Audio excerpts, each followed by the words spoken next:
where the mind is without fear and the head is held high, where knowledge is free.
সুপ্রভাত একাদশ শ্রেণীর ছাত্রছাত্রীরা, আজকে পড়াচ্ছি নুন কবিতা।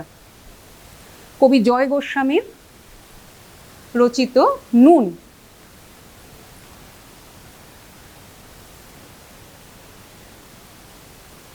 মূল কবিতায় ঢোকার আগে কবির সম্পর্কে দু চার কথা বলি। এখনকার সময়ের একজন শ্রেষ্ঠ কবি হলেন জয় গোস্বামী। বরাবরই তার স্বভাবের মধ্যে রয়েছে প্রতিবাদী মানসিকতা। এই প্রতিবাদী মানসিকতা নিয়েই তিনি কিন্তু বর্তমান সমাজ ব্যবস্থা বা চারিদিকের বিভিন্ন রকমের সমাজের যে সমস্ত অন্যায় অবিচার সেগুলোর বিরুদ্ধে বারবারই তিনি প্রতিবাদ করেছেন। সেই রকমই একটি কবিতা হলো আজকে যেটা আমরা পড়ব, নুন। তো তার কয়েকটি ভুতুম ভগবান এই কাব্যগ্রন্থ থেকে এটি নেওয়া হয়েছে। তার কয়েকটি কাব্যগ্রন্থের নাম যেমন ঘুমিয়েছো ঝাউপাতা, তিনি অনেক পুরস্কার পেয়েছেন। ঘুমিয়েছো ঝাউপাতা এই কাব্যগ্রন্থের জন্য তিনি 1989 সালে আনন্দ পুরস্কার পান।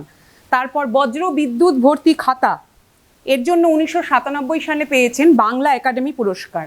পাগলি তোমার সঙ্গে এর জন্য সাহিত্য একাডেমি পুরস্কার পেয়েছেন 1997 সালে। বেশ কিছু উপন্যাসও তিনি রচনা করেছেন।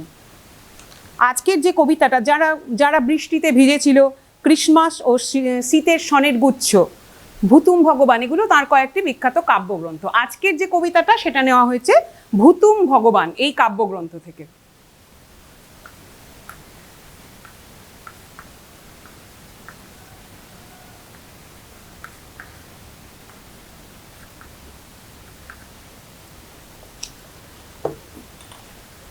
কবিতাটা পড়ি। আমরা তো অল্পে খুশি, কি হবে দুঃখ করে, আমাদের দিন চলে যায় সাধারণ ভাত কাপড়ে।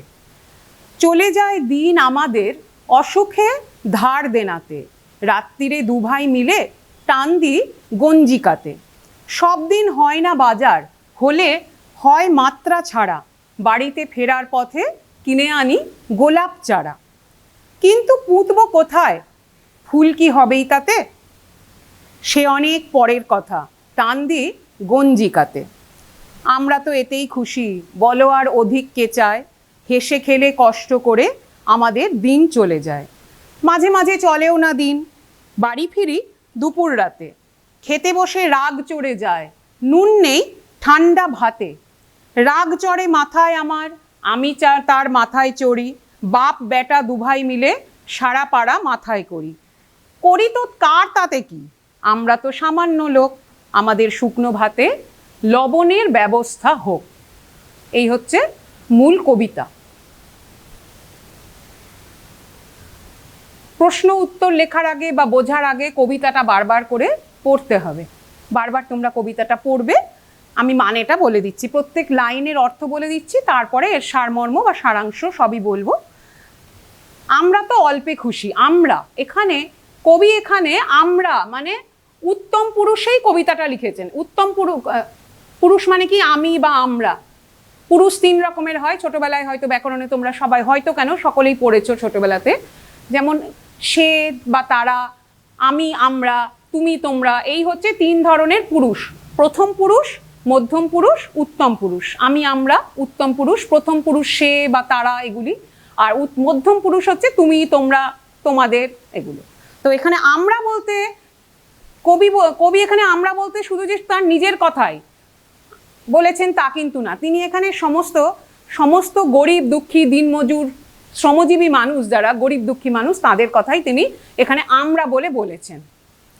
আমরা তো অল্পে খুশি, খুব অল্পেই আমরা খুশি হয়ে যাই, কি হবে দুঃখ করে, খুব অল্প পেলেই আমরা খুশি, এর বেশি আমরা পাওয়ার জন্য দুঃখ, বেশি নেই বলে আমরা দুঃখ করি না, আর দুঃখ করে হবেই বা কি। আমাদের দিন চলে যায় সাধারণ ভাত কাপড়ে, খুব সাধারণ ভাত, মানে সামান্য মানে ভাতটা পেট ভরার মতো যে ভাত, সেই ভাত এবং সাধারণ কাপড়েই আমাদের দিন চলে যায়, তার বেশি চাহিদা আমাদের নেই।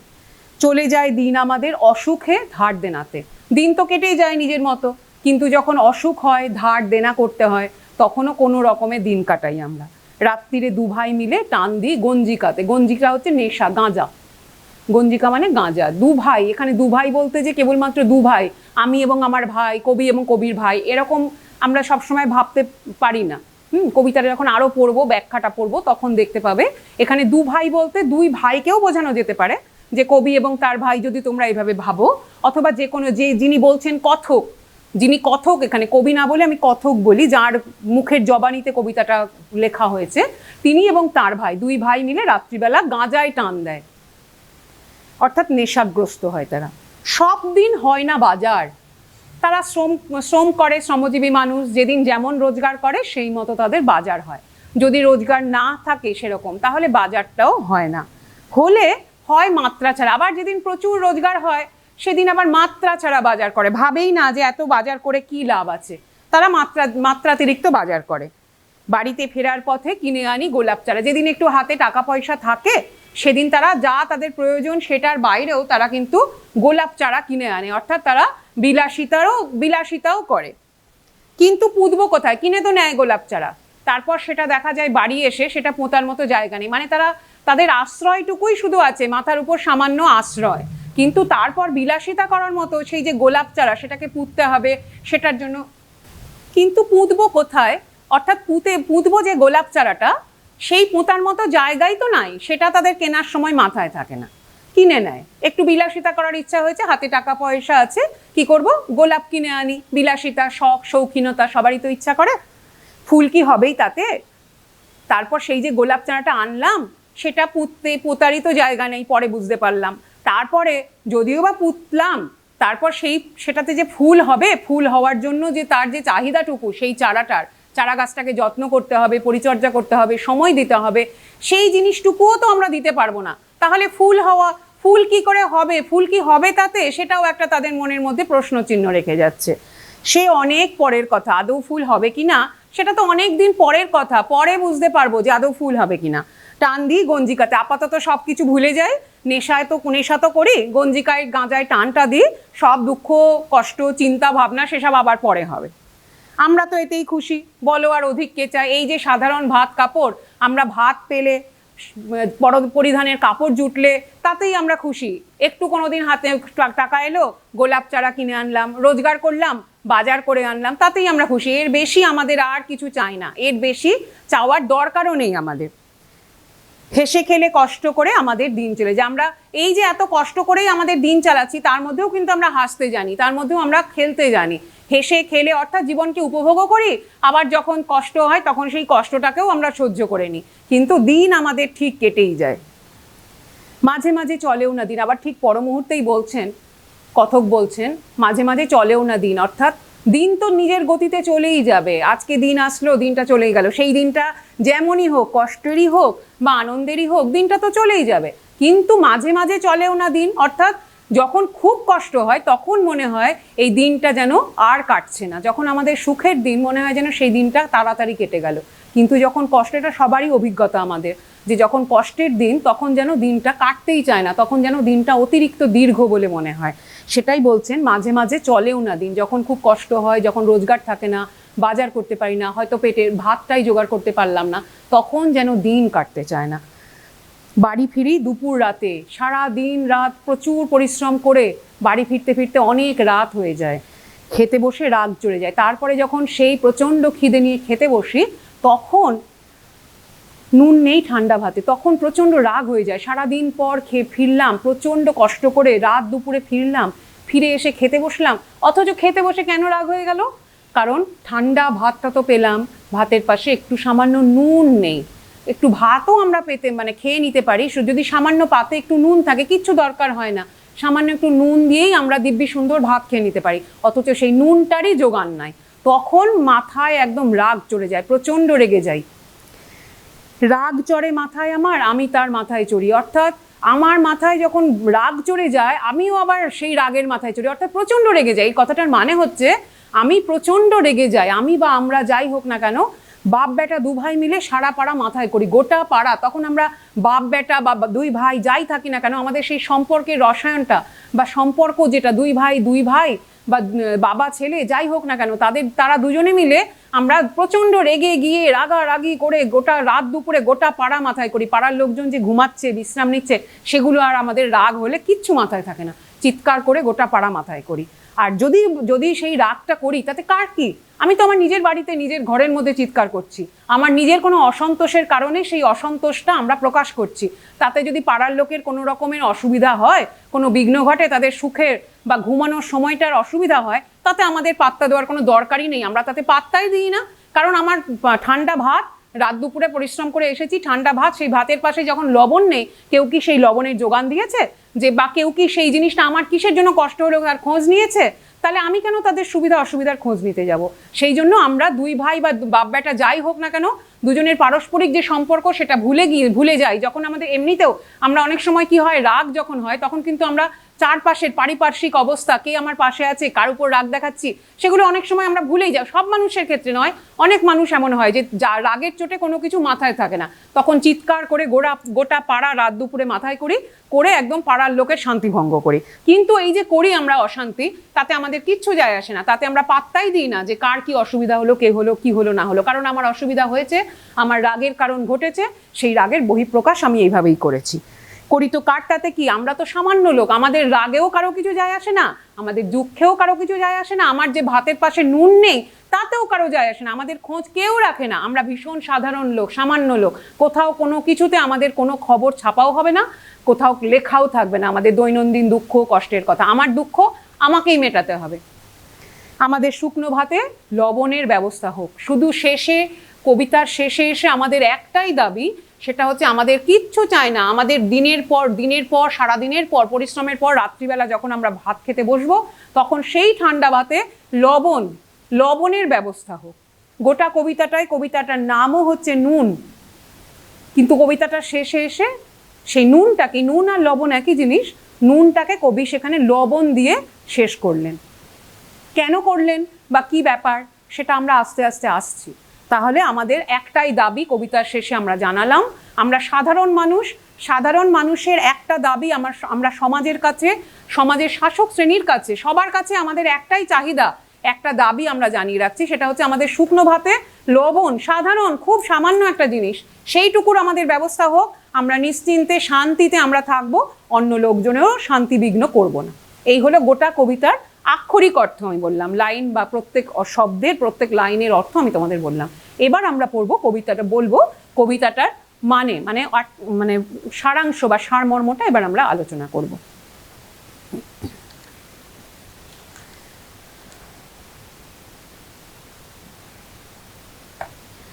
আচ্ছা, কবিতাটা হচ্ছে খেটে খাওয়া গরিব মানুষের কবিতা। আমি প্রথমেই বললাম এখানে আমরা হচ্ছে গোটা সমস্ত সমাজের নিম্নবিত্ত, দরিদ্র এবং খেটে খাওয়া শ্রমজীবী মানুষের প্রতীক আমরা। এখানে আমরা মানে যে কবি তা নয়, এখানে কথক যিনি তিনি হচ্ছেন আমরা সেই সমাজের শ্রমজীবী মানুষের প্রতীক। কবিতায় তাদেরই দুঃখের কথা, তাদের দুঃখ দারিদ্র্যের কথা স্থান পেয়েছে। তাদের চাওয়া পাওয়া, এই সমস্ত মানুষের চাওয়া পাওয়া মোটেও বেশি নয়, তারা খুব অল্পেই খুশি। চাওয়া পাওয়া তাদেরই চাওয়া চাহিদা বেশি থাকে, যাদের অনেক আছে তাদের চাওয়ার শেষ নেই, তারা আবার আরও বেশি চায়। ঠিক আছে, এটা বারবার বিভিন্ন জায়গায় আমরা দেখেছি, অনেক কবির কবিতাতেও প্রকাশ পেয়েছে। রবীন্দ্রনাথেরও বিখ্যাত লাইন আছে যে এ পৃথিবীতে হায় সেই বেশি চায়, আছে যার ভুরি ভুরি, যার অনেক আছে সেই বেশি চায়। কিন্তু যারা দরিদ্র মানুষ দেখা যায় যে তারা, এই যে কবিতাটাই বলেছি, দিনের শেষে শুকনো ভাত, সেই শুকনো ভাতের পাশে সামান্য একটু লবণ, এইটুকুই চাই, আর কিচ্ছু চাই না। অথচ দেখা যায় যারা বিশাল বড় লোক, গরিব বিরাট বড় লোক মানুষ, তাদের চাহিদার শেষ নেই। আমার দোতলা বাড়ি কেন, আমার পাশে আমার প্রতিবেশীর 3 তলা বাড়ি কেন হলো, আমার তাহলে আরও বড় বাড়ি চাই, আমার ওই জিনিসটা এলো একটা কোনো শৌখিনতার জিনিস, আমারও চাই, আমার আরও দামি জিনিসটা চাই। এই জিনিসটা বড় লোকদের মধ্যে বা ধনী শ্রেণীর মধ্যেই যেটা দেখা যায়। গরিব সাধারণ মানুষের কিন্তু সেই অত চাওয়া থাকে না, তারা অল্পে খুশি, যেটুকুতে তাদের জীবনের প্রাত্যহিক জীবনের কাজকর্ম বা প্রতিদিনের জীবনযাত্রা যাতে করে মিটে যায়, সেই জিনিসটুকুই তারা চায়, তার বেশি তাদের চাহিদাও নেই। তারা ভোগ বিলাসের সময়ও তো নেই তাদের, কখন তারা ভোগ বিলাস করবে? সকালবেলা কাজে বেরিয়ে যাচ্ছে, সারাদিন পরিশ্রম করছে, দুপুর রাতে ফিরে একটু ঠান্ডা ভাত তারা চায় পেট ভরার মতো। সেই ঠান্ডা ভাতের পাশে পঞ্চব্যঞ্জন সাজিয়ে দেওয়ারও তাদের কোনো দরকার থাকে না, তারা চায়ও না, শুধু তারা ভাতের পাশে একটু লবণ চায়। তাহলে সাধারণ মানুষ, গরিব মানুষ খুব অল্পেই খুশি। সাধারণ ভাত কাপড়ে, বলেইছেন প্রথমেই যে সাধারণ ভাত কাপড়ে আমাদের দিন চলে যায়। মোটা ভাত, মোটা চালের ভাত, মোটা কাপড়, সেইটুকু পেলেই তারা খুশি। তাদের অন্ন বস্ত্রের সংস্থান এবং মাথার উপরে একটু আশ্রয়, এইটুকুই তাদের চাহিদা। তাই তাদের চাওয়া পাওয়া নেই বলে তাদের চাওয়াও যেমন কম, পাওয়ার বিষয়ে অতিরিক্ত পাওয়া নেই বলেও তাদের কিন্তু কোনো অভিযোগ থাকে না। অতি সাধারণ জীবন, সম্পূর্ণ দিন সারাদিন পরিশ্রম করে তারা যেটুকু রোজগার করে, সেই রোজগারের উপরেই তাদের তারা বাজার করে আনে। যখন যেমন রোজগার করে সেই মতো বাজার নির্ভর করে। যদি অতিরিক্ত রোজগার করে, কোনো দিন খুব বেশি পরিশ্রম হলো বা কোনো দিন হয়তো কোনো কারণে পরিশ্রম বেশি করে তারা বেশি রোজগার করতে পারলো, সেদিন তারা মাত্রা ছাড়া বাজার করে, যা ইচ্ছা তাই কিনে আনে। আবার এমনও দিন হয় যেদিন হয়তো রোজগার কিছুই নেই, কিছুই বাজার করতে পারলো না, শুধু ভাত খেয়ে নেবে। তাহলে যেদিন অতিরিক্ত টাকা পয়সা রোজগার করতে পারে, সেদিন আবার তাদের শৌখিনতার ইচ্ছাও করে, বিলাসিতারও ইচ্ছা করে। এই যে বলছে কিনে আনি গোলাপ চারা, অর্থাৎ গোলাপ চারাটা হচ্ছে একটা শৌখিনতার প্রতীক। এক একটা মানুষের কাছে শৌখিনতা এক এক রকম। হ্যাঁ, যখন আমার কাছে টাকা থাকে, যখন সেই টাকা দিয়ে আমি ফুল কিনে আনবো, তখন সেটা হচ্ছে আমার মনটা কেমন, আমি টাকা পয়সাটা দিয়ে কি করব, আমি টাকাটা জমাবো নাকি সেই টাকাটা দিয়ে আমি খরচ করে ফেলবো। আবার খরচের ধরনের উপরেও আমার মানসিকতা নির্ভর করে। তাহলে তারা যেটুকু টাকা অতিরিক্ত রোজগার করলো সেটা তারা জমিয়ে রাখছে না, সেই টাকাটা দিয়ে তারা সেই বিলাসিতা আবার কি, গাছ লাগানো, সেই গাছ আবার গোলাপের মতো শৌখিন গাছ, সেই শৌখিন গাছ কিনে তারা সেই টাকাটা ব্যয় করছে। সেই গোলাপ ফুলের চারা তো তারা কিনে নিচ্ছে, কিন্তু অগ্রপশ্চাৎ বিবেচনা করার মতো অত ক্ষমতা হয়তো তাদের থাকে না। তারা কিনে নিল, তার ইচ্ছা হলো শৌখিনতা করার, কিনে নিল, কিন্তু কেনার পরে তাদের মাথায় চিন্তা আসে, আরে আমি তো কিনে নিলাম, আমার সেই গাছটা পুঁতবো যে, সেই পোঁতার মতো জায়গা কোথায়, মাটি কোথায়, জমি কোথায়? তারপরে যখন পুঁতবই, গোলাপ চারা তো অত সহজ নয়, গোলাপ গাছকে বড় করা সেই মোটেও সহজ নয়। গোলাপ খুব শৌখিন গাছ, তাকে পরিচর্যার পিছনে অনেক সময় দিতে হয়, খরচও করতে হয়। সেই খরচ করার মতো তাদের আর্থিক অবস্থা নাই। সেই যে গোলাপ চারার পিছনে যে তারা পরিশ্রম করবে, অবসর কোথায়? অবসর সময়ে তবে তো আমি সেই গাছের পিছনে পরিচর্যাটা করব। সেই অবসর সময় কোথায়? সকাল থেকে বেরিয়ে যাচ্ছি, সারাদিন পরিশ্রম করছি, তাহলে সেই গাছটার পিছনে যে পরিচর্যা করার সময়, সেই দেওয়ার মতো সময়টা তাদের থাকে না। কিন্তু সেই চিন্তাভাবনা তাদের নাই, চিন্তাভাবনাটা অনেক পরে আসছে। কিনে নিল, খরচ করে নিল, তারপর মনে হচ্ছে আরে গাছটা তো কিনে নিলাম, গাছটা পুঁতবো কোথায়? এখন সেই গাছটা পোঁতার পর সেই গাছটার পরিচর্যা করার মতো সময় কোথায়? গাছটা যে শৌখিন গাছ, সেই গাছের শৌখিনতার সঙ্গে সঙ্গে আমাকেও শৌখিনভাবে তার পরিচর্যা করতে হবে, সেটাও করার মতো আমাদের সময় বা অবসর কিছুই নেই। এগুলো অনেক পরের কথা। তারপর যদিও বা সব কিছুই করলাম, সেই গোলাপ গাছে আদৌ ফুল হবে তো, সেটাও তাদের মাথার মধ্যে চিন্তা আসে অনেক পরে। কিন্তু সেই চিন্তা ভাবনা আর তারা চিন্তা ভাবনা করতে পারছে না। হ্যাঁ, এত রকম চিন্তা ভাবনা মাথায় আছে তাদের, বা থেকেই যায়, যে সেই গোলাপ ফুল কবে গাছ বড় হবে, কবে আদৌ গোলাপ ফুল ফুটবে কিনা, সেটা অনেক পরের চিন্তা। বাবা থাকবে সেই সমস্ত চিন্তা ভাবনা। এখন আপাতত আমরা গঞ্জিকাতে গাঁজায় টান তো দিই, নেশা তো করি সারাদিন পর, এই যে একটুখানি নেশা, সেটাই হচ্ছে তাদের সারাদিনের দুঃখ ক্লান্তি ভুলে থাকার একটাই পন্থা তারা পেয়েছে, সেটা হচ্ছে নেশা করা। এই যে গোলাপের চারা কিনে আনলাম, সেটা কি হবে না হবে, কি করে পরিচর্যা করব, আদৌ ফুল হবে কিনা, খরচ তো করে ফেললাম, যদি খরচ না করতাম তাহলে টাকাটা আমার থাকতো। এত চিন্তা ভাবনা করার মতো অবকাশ নেই, এত চিন্তা ভাবনা করতেও পারি না। হ্যাঁ, বরং দরকার নেই একটু নেশা করে সমস্ত কিছু ভুলে থাকতে পারবো। দেখবে তোমরা চারদিকে তাকিয়ে অনেক সময় দেখা যায় সমাজের এই সমস্ত গরিব দুঃখী শ্রমজীবী মানুষ, এরা কিন্তু অনেকটাই, তারা টাকা পয়সা যা রোজগার করে, অনেক সময় অনেকেই, সবার কথা কখনোই কোনো কিছুতেই সব সময় বলা যায় না, সব সময় সব কিছুর ব্যতিক্রম থাকে। কিন্তু অনেক ক্ষেত্রে দেখা যায় যে এরা কিন্তু অনেক সময় নেশা করে অনেক টাকা পয়সা নষ্ট করেন, বা নেশা করেই তারা সমস্ত সারাদিনের পরিশ্রমের ক্লান্তি বা আবার আগামী দিনের যে দুঃখের কথা, সেগুলো ভুলে থাকার জন্য তারা কিন্তু নেশাকে আশ্রয় করেন। যদিও সেটা মোটেও একদম ভালো নয়, কিন্তু তারা এটাও শ্রমজীবী মানুষের জীবনের একটা চরিত্রের তাদের দিক, শ্রমজীবী মানুষের চরিত্রের এটাও একটা দিক, নেশা। ঠিক আছে?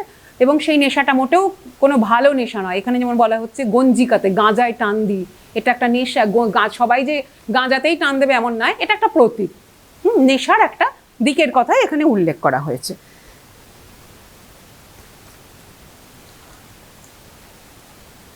আচ্ছা, আমরা তো এতেই খুশি, বলো আর অধিক কে চায়? তাহলে এই যে সাধারণ একটুখানি কোনোদিন ভালো বাজার করলাম, একটু ভালো খেতে পেলাম, এতেই আমরা খুশি হয়ে যাই। কিন্তু এর বেশি আমরা চাই না। আমরা হেসে খেলে যা রোজগার করি তাতেই আমরা হেসে খেলে, অর্থাৎ হেসে খেলে মানে কি, জীবনটাকে আমরা উপভোগ করতে জানি। আমরা কখনোই ইত্তেশ করি না, আমার এটা নেই ওটা নেই, এটা হলে আরো ভালো হতো, এই যে আরো প্রত্যাশা, এই প্রত্যাশাটুকু নেই বলেই আমরা যা রোজগার করি সেই রোজগারটুকু দিয়েই আমরা জীবনটাকে উপভোগ করতে জানি। তাই আমাদের হেসে খেলে এতেই দিন চলে যায়।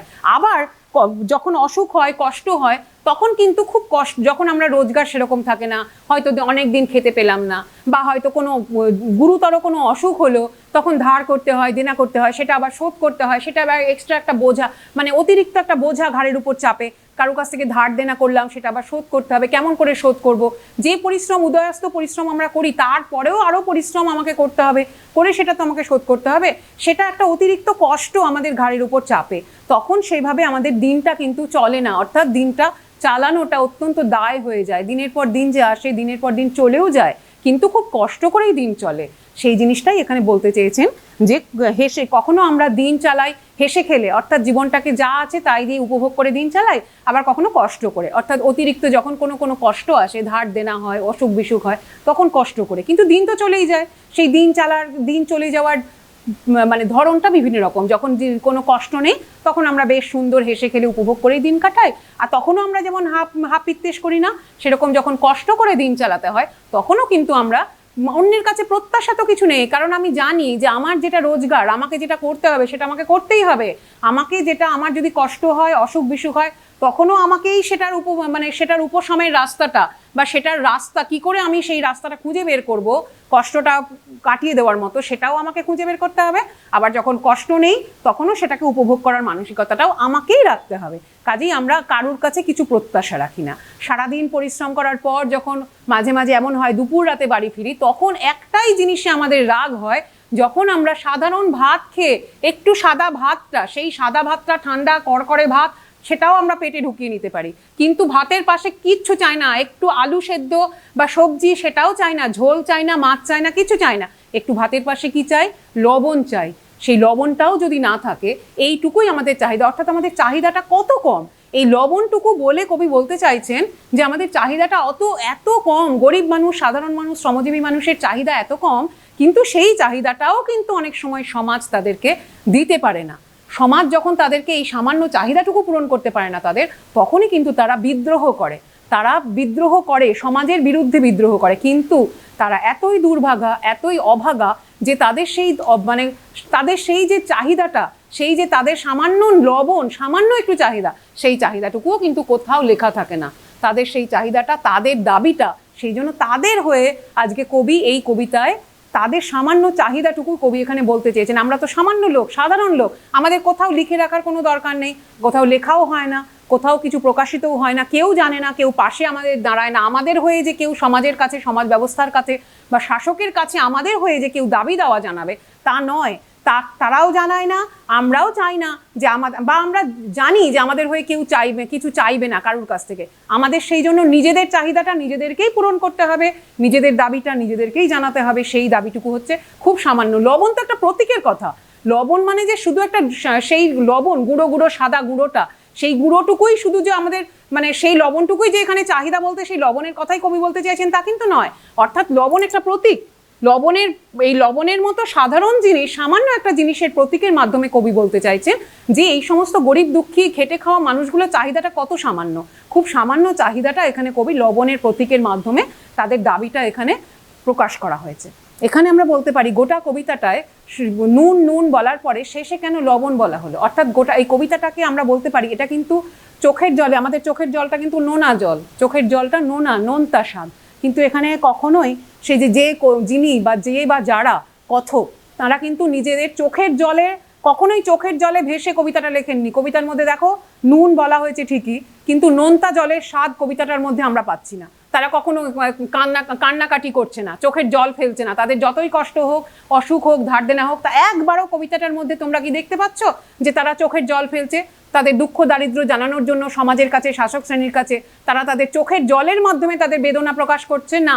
তারা চোখের জলের সেই নোনতা জল দিয়ে তারা তাদের দুঃখ কেঁদে কেটে তারা তাদের দাবি জানাচ্ছে না, বরং কবিতা শেষে এসে তাদের দাবিটা তারা কিন্তু পরিষ্কার ভাষায়, তারা সমুদ্রের জলও কিন্তু লবণাক্ত, সমুদ্রের যে জল সেই লবণাক্ত জল, কিন্তু সমুদ্রের জলের মধ্যে, সমুদ্রের মধ্যে একটা যে গর্জন আছে, কবিতার শেষে গিয়ে আমরা কিন্তু সেই সমুদ্রের লবণাক্ত গর্জন সেটা আমরা প্রকাশ পাচ্ছে সেই কবিতার শেষে গিয়ে। সেই জন্য কবিতার নাম শুরু থেকে নুন নুন নুন, অর্থাৎ সামান্য, খুব সামান্য সাধারণ মানুষের চাহিদাটা বলতে বলতে শেষে গিয়ে কিন্তু সমুদ্রের সেই লবণাক্ত যে জলের যে গর্জন সমুদ্রের, সেই গর্জনটা সেই সাধারণ মানুষের দাবির মাধ্যমে এখানে প্রকাশিত হয়েছে। সেই জন্য কবিতাটা শেষের লাইনে গিয়ে লবণ কথাটা ব্যবহার করা হয়েছে।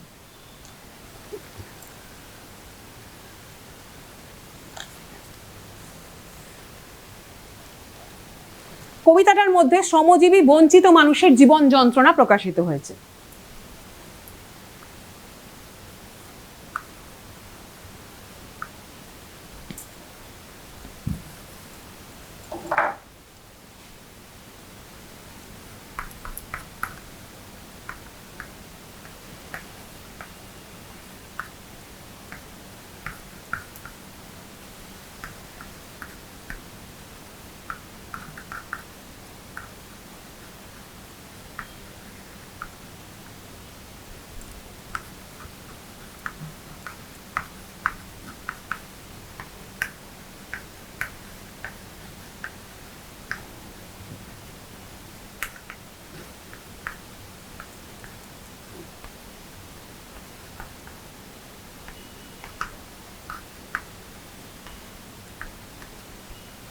শ্রমজীবী দরিদ্র খেটে খাওয়া মানুষের জীবন যন্ত্রণা প্রকাশিত হয়েছে।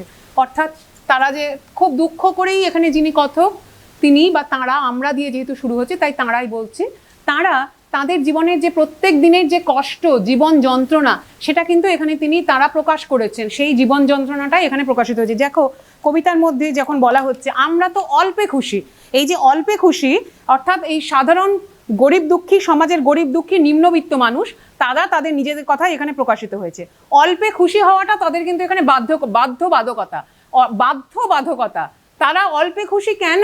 জোর করে, বাধ্য হয়ে তারা অল্পে খুশি। তারা আর চাহিদা, আর চাওয়ার উপায় নেই, রোজগার নেই। যে কোনো জিনিস কিনতে গেলে, বিলাসিতা করতে গেলে, শখ শৌখিনতা মেটাতে গেলে যে অর্থের যোগান দরকার, সেটাই তো তাদের কাছে নেই। কাজেই তারা অল্পে খুশি না হয়ে করবেটা কি? তাই অল্পে খুশি হওয়াটা এই সমস্ত মানুষের কাছে বাধ্যবাধকতা।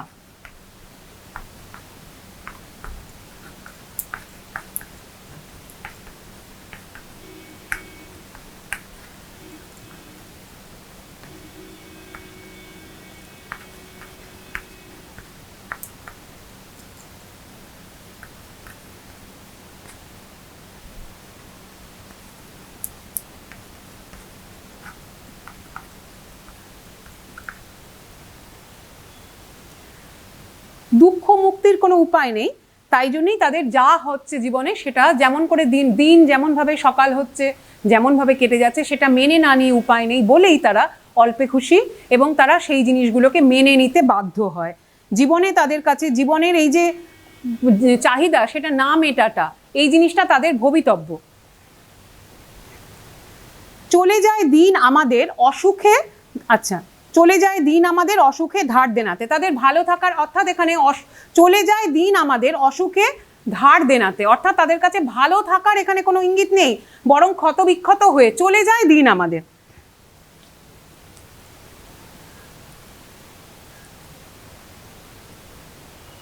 এখানে ক্ষতবিক্ষত হয়ে দিন কাটানোটাই যেন তাদের প্রত্যেক দিনের এটা তাদের অভিজ্ঞতা যে আমাদের ক্ষতবিক্ষত হতে হবে এবং এইভাবেই আমাদের দিনটাকে কাটাতে হবে। তাদেরকে এই যে চলে যায় দিন আমাদের কথাটার মানে কি, অর্থাৎ দিনটা চলেই যাচ্ছে, কেটে যাচ্ছে কোনো রকম ভাবে, দিনটাকে আমরা উপভোগ করছি না, দিনটা আমাদের কেটে যাচ্ছে, যেমনভাবে আসবে 24টা ঘন্টা পার হয়ে যাবে সেইভাবেই পার হয়ে যাচ্ছে। তাই জন্য এখানে বলা হচ্ছে দিন কেটে যাচ্ছে, আমরা দিনটাকে কিন্তু কাটাচ্ছি না নিজেদের মতভোগ করে, এটাকে বেঁচে থাকা বলে না, বরং দিনটাকে কোনো রকম ভাবে কাটিয়ে দেওয়া বলে। তা চলে যায় দিন আমাদের,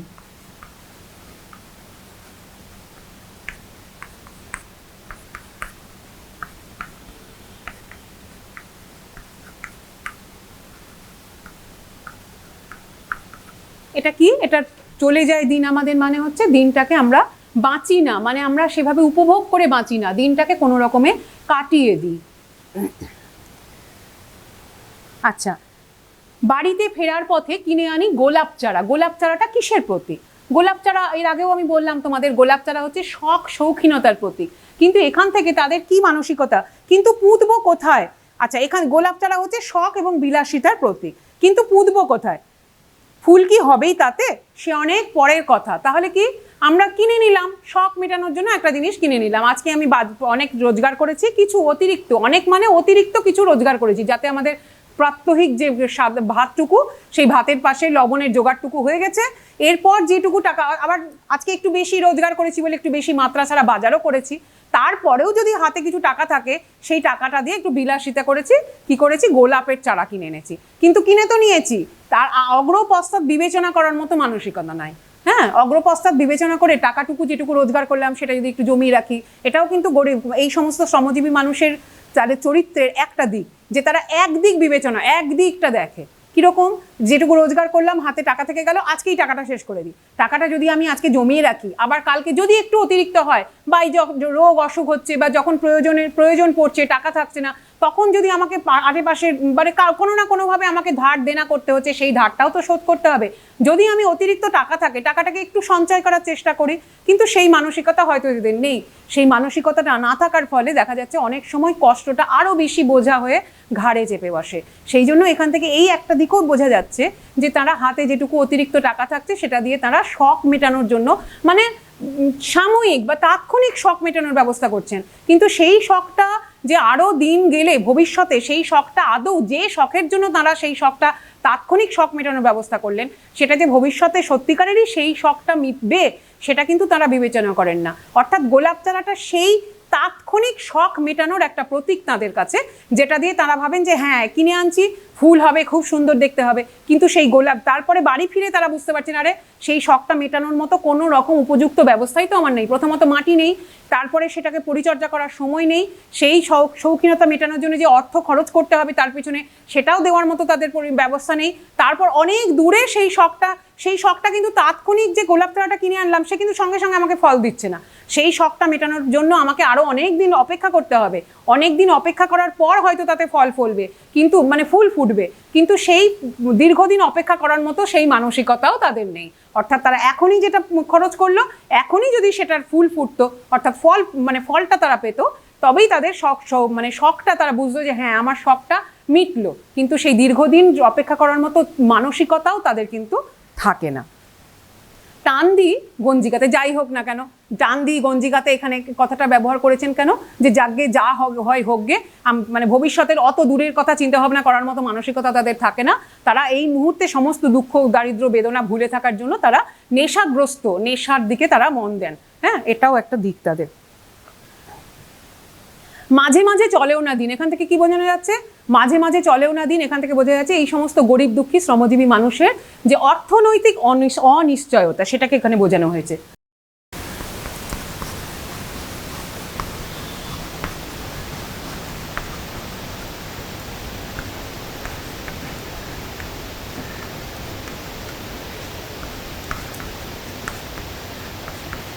শ্রমজীবী দরিদ্র মানুষের অর্থনৈতিক অনিশ্চয়তা।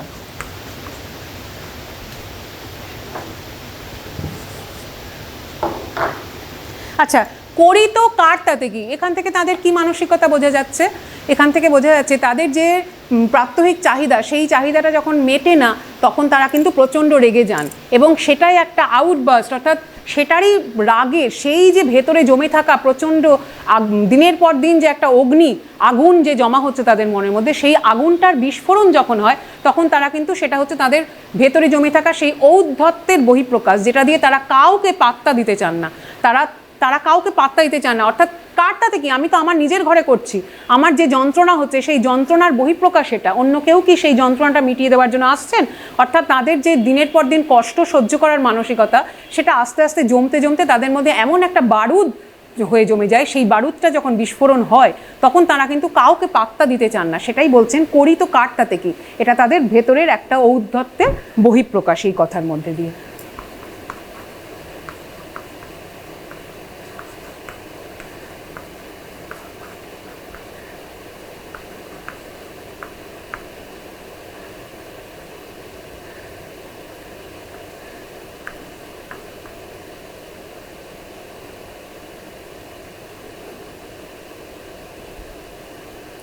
শেষে তাদের দাবি একটাই, যে আমাদের শুকনো ভাতে খুব সামান্য একটু দাবি দিয়ে কবিতাটা শেষ হচ্ছে। আচ্ছা,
মাঝে মাঝে চলেও না দিন, এই মন্তব্যের পরিপ্রেক্ষিত আলোচনা করো। কতগুলো আমি বলছি, নিম্নবিত্ত মানুষের কাছে জীবন মানে হচ্ছে টিকে থাকা, এই মন্তব্যের পরিপ্রেক্ষিত আলোচনা করো। নিম্নবিত্ত মানুষের কাছে জীবন মানে হচ্ছে টিকে থাকা, মোটেও সেটা বেঁচে থাকা বলা যায় না। 2 নম্বর, তারা জানে যে অল্পেই সন্তুষ্ট থাকতে হয়। তৃতীয়ত, সাধারণ ভাত কাপড়ে তাদের দিন চলে যায়, অভাব তাদের নিত্য সঙ্গী। রাতে তারা নেশা করে, সাধারণত এদের তাদের একটা অনেক ক্ষেত্রে, বেশিরভাগের ক্ষেত্রে হয়তো এটা একটা বৈশিষ্ট্য, ব্যতিক্রম সবসময় থাকে। অসুখ ধার দেনা তাদের লেগেই থাকে, সবার জীবনেই লেগে থাকে অসুখ, এবং অসুখ করলে যেটা যদি রোজগার বেশি হয় তারা নিজেদের অর্থেই সেটা অসুখ মেটানোর চেষ্টা করে, চিকিৎসা করার ব্যবস্থা করে। কিন্তু তাদের যেহেতু অতিরিক্ত রোজগার কিছু থাকে না, তাই তাদের অসুখ বিসুখ হলে ধার দেনা করতে হয়, সেই ধার দেনা মেটানোর জন্য আরও অতিরিক্ত পরিশ্রম করতে হয়। সব দিন তাদের বাজার হয় না, কারণ প্রত্যেক দিন হয়তো সেই প্রতিদিনের দিন আনা দিন খাওয়া যারা, তাদের প্রতিদিনের সেই রোজগার হয় না বাজার করার মতো, তাই তাদের প্রতিদিন বাজার হয় না। গোলাপ চারা কেনার বিলাসিতাও তাদের থাকে, অর্থাৎ কোনোদিন যদি, অর্থাৎ তারা ভবিষ্যৎ ভেবে কাজ করতে পারে না, যে আমি একটুখানি অতিরিক্ত রোজগার হলে সঙ্গে সঙ্গে শখ শৌখিনতা বা বিলাসিতা, তাৎক্ষণিক বিলাসিতা করার মানসিকতা তাদের মধ্যে দেখা যায় অনেক সময়। সব কিছু মেনে নিয়ে হেসে খেলে কষ্ট করে কিন্তু তাদের দিন চলে যায়, সমস্ত কষ্টকেও যেন মেনে নেয় তারা, তারপরেও তারা হেসে খেলে জীবনটাকে কাটাতে তারা বদ্ধপরিকর। তবে সব দিন তো একরকম যায় না, কখনো কখনো দুপুর রাতে বাড়ি ফিরে যখন শুকনো করকরে ভাত, সেই ঠান্ডা ভাত তারা খেতে রাজি, কিন্তু ভাতের পাশে যদি সামান্য নুনের ব্যবস্থা না থাকে তখন কিন্তু তাদের একদম প্রচণ্ড রাগ হয়ে যায়। সেই রাগের চোটে তারা রেগে গিয়ে সারা পাড়া মাথায় করে, ভুলে যায় সমস্ত পারিপার্শ্বিক অবস্থা, সময়, দিন, সমস্ত দিন রাতের যে পার্থক্য সব কিছু ভুলে গিয়ে তারা এত চিৎকার হম্বিতম্বি শুরু করে, এবং কার তাতে অসুবিধা হচ্ছে কি হচ্ছে সেগুলোকে তারা মোটেও পাত্তা দেয় না। অবশেষে তাদের সমাজের কাছে, শাসকের কাছে, সমাজের সব শ্রেণীর মানুষের কাছে এই দরিদ্র খেটে খাওয়া মানুষগুলোর একটাই দাবি যে তারা খুব সামান্য কিছুতে তাদের দিন চলে যায়, সেই সামান্য জিনিসটুকু, সামান্য প্রতিদিনের দিন কাটানোর মতো সামান্য চাহিদাটুকু যেন তাদের মেটানো হয়, এবং সেই সামান্য চাহিদাটুকু এখানে নুন এই প্রতীকের মাধ্যমে এখানে প্রকাশ করা হয়েছে। রাগ চড়ে মাথায় আমার, আমি তার মাথায় চড়ি। কখন তাদের মাথায় রাগ চড়ে যায়? যখন দুপুর রাতে বাড়ি ফিরে ঠান্ডা ভাত খেতে গিয়ে যখন আর সেই ভাতের পাশে লবণেরও ব্যবস্থা থাকে না, সেই ভাতটুকুও তারা খেতে পারে না, তখন অর্থাৎ তাদের খুব সামান্য যে চাহিদা, সেই চাহিদাটুকুও যখন মেটানোর ব্যবস্থা থাকে না, তখনই তাদের প্রচণ্ড রাগ হয়ে যায়। রাগের চোটে তারা তখন সারা পাড়া মাথায় করে। আমাদের শুকনো ভাতে লবণের ব্যবস্থা হোক, কার কাছে তাদের এই দাবি?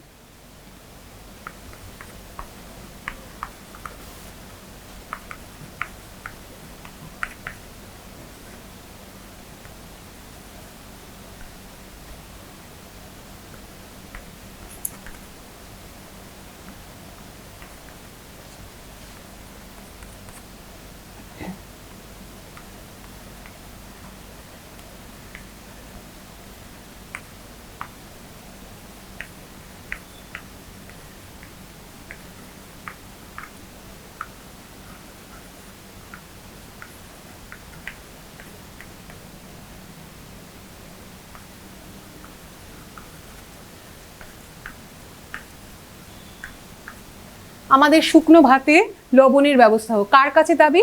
সমাজের কাছে তাদের দাবি। সমাজের সমস্ত শ্রেণীর, উচ্চবিত্ত সমাজের যে সমস্ত মানুষ বা সমাজের সবার কাছেই তাদের এটা দাবি, বা শাসকদের কাছেও তাদের এটা দাবি যে তাদের সামান্য চাহিদা সেইটুকু যেন তাদের মেটানো হয়, সেইটুকুর ব্যবস্থা করা হোক।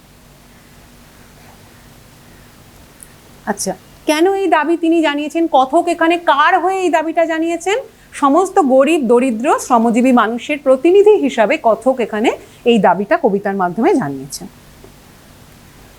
আচ্ছা, এই যে কবিতাটা, এই কবিতার মধ্যে দিয়ে জীবনবোধের, গরিব মানুষের, দরিদ্র মানুষের জীবনবোধের প্রকাশ হয়েছে।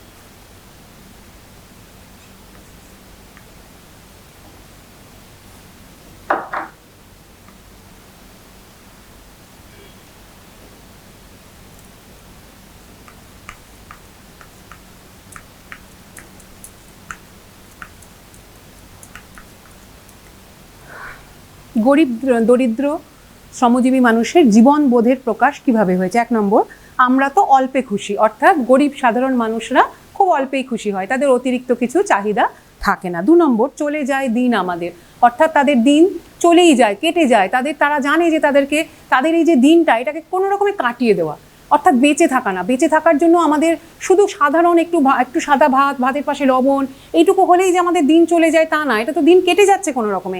তার বাইরেও মানুষের কিছু চাহিদা তো থাকে, একটু প্রত্যেক দিন শুকনো করকরে ভাত, ঠান্ডা ভাত খেয়ে কেউ বাঁচতে পারে না, এটা খুব সাধারণ বুদ্ধিতেই এটা বোঝা যায়।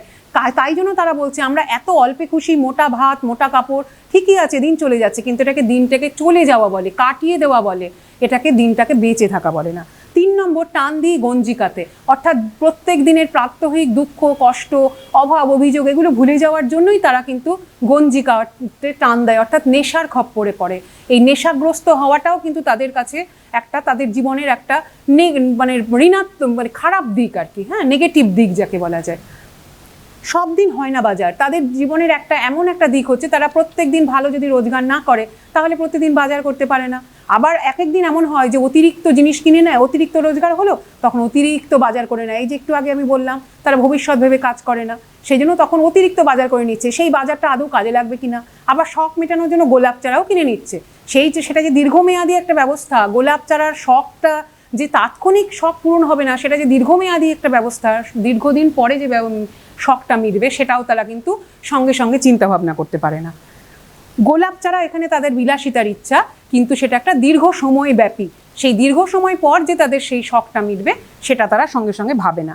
রাগ চড়ে মাথায় আমার, অর্থাৎ যখন তাদের সামান্য যে চাহিদা, সেই চাহিদা যখন মেটে না, তখন তাদের প্রচণ্ড রাগ হয়, এবং সেই প্রচণ্ড রাগের ফলে তারা কিন্তু কারোকে পাত্তাই দেয় না। আশেপাশের মানুষের সুখ সুবিধা অসুবিধা, বা আমার রাগের ফলে অন্য কেউ সেটার ভুক্তভোগী হবে কেন, সেটা তারা তখন ভাবতে পারে না। আর সেটাই তাদের বলছে, তাদের সীমাহীন না পাওয়াটা, লাগাম ছাড়া যে না পাওয়া, দিনের পর দিন না পাওয়াটা জমতে জমতে একসময় এইভাবে ঔদ্ধত্য হিসেবে প্রকাশ পায়। আর সর্বশেষে তাদের এখানে যে দাবি জানানো হয়েছে, লবণে সামান্য জিনিসের একটু দাবি, এই সামান্য দাবি জানানোর মধ্যে দিয়েও তাদের কিন্তু গরিব মানুষদের জীবনবোধের যে প্রকাশ, সেই জিনিসটা এখানে প্রকাশিত হয়েছে। আচ্ছা, আমরা তো অল্পে খুশি, এখানে যিনি বলছেন তিনি কি সত্যিই অল্পে খুশি? না, কখনোই না, তিনি কখনোই অল্পে খুশি নয়। কেন তাহলে এই কথাটা বলছেন? কারণ তার কাছে কোনো উপায় নেই, সেই জন্য এই কথাটা বলেছেন। কি হবে দুঃখ করে? এই মন্তব্যের কারণ কি? কারণ তার কাছে তো কোনো রাস্তা খোলা নেই যে আমি দুঃখ করব, আমার এটা নাই, ওটা হলে আরো ভালো হতো। সেই দুঃখ মেটানোর মতো কোনো রাস্তা খোলা থাকবে, তবে তো আমি দুঃখ করব। কিন্তু সেই রাস্তাটা খোলা নেই বলেই বলছেন যে আমার দুঃখ করে লাভ কি। সব দিন হয় না বাজার, এটা সাধারণ শ্রমজীবী মানুষের জীবনচিত্রের একটা দিক, যে তাদের রোজগার এত কম হয় এক এক দিন মাঝে মাঝে, যে তারা সব দিন বাজারও করতে পারে না। ফুল কি হবেই তাতে? এটার ব্যাখ্যা কি করা যাবে?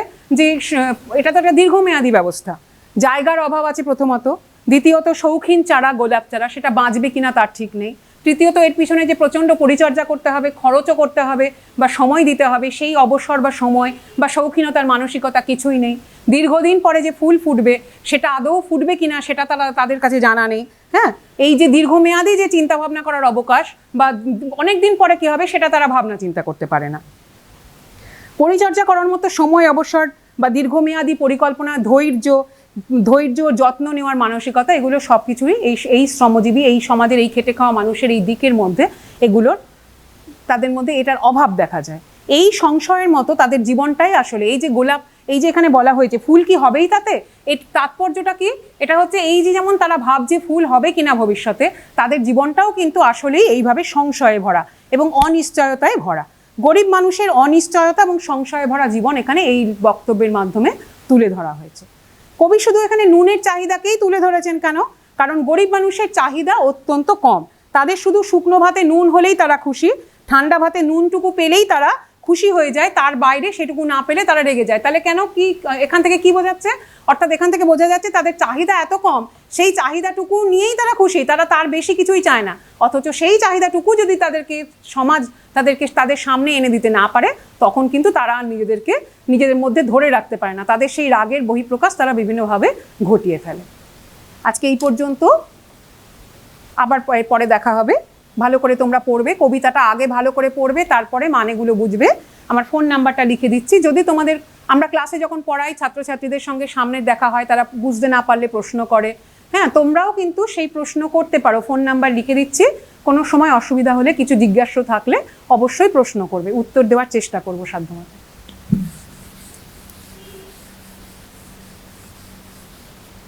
ফোন নাম্বারটা লিখে দিই।